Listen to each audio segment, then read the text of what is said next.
আমরা তো নদীর সাইডে হয় ক্যান্টনমেন্ট, হ্যাঁ, তো ওদের কিন্তু উড়া গাছ খুব প্রচুর। কেউ যে লোনা পানি নেই না মিষ্টি পানি।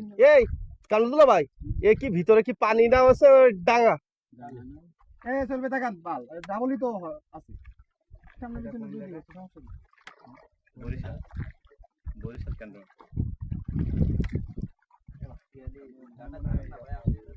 হ্যাঁ নদীর একবারে নদীর কেটা কেটা ধরবে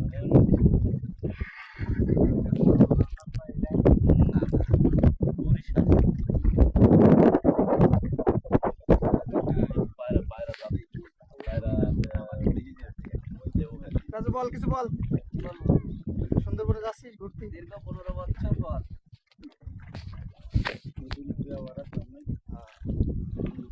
ওই মসজিদ করছে নাকি ওই যে জায়গায় ছিল ওইটা ওই যে মসজিদ ওই ভিতরে আবার করছে না বড়? হ্যাঁ ওই যে বড় কি ভিতরে দেয় না? বল বল রাজু কিছু বল আল্লাহ বলছেন যে আমার এই হুজুরের কিরামত শুনে গিয়ে আমার দৃশ্যগুলো দেখো আর আমার জন্য খাবার করো, রাইট ঠিক না? ঠিক তুই যদি একটু পরে বাঘের মুখে পড়িস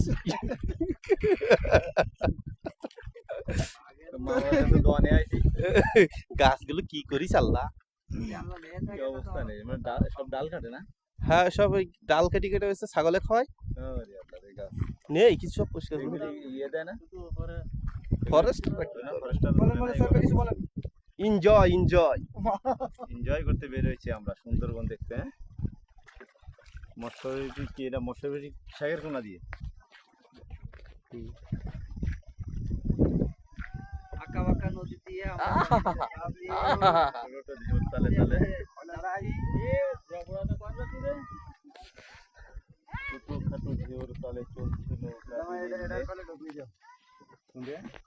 এটা আবার কি? এই যাদের ভিতরে ঢুকা যাবে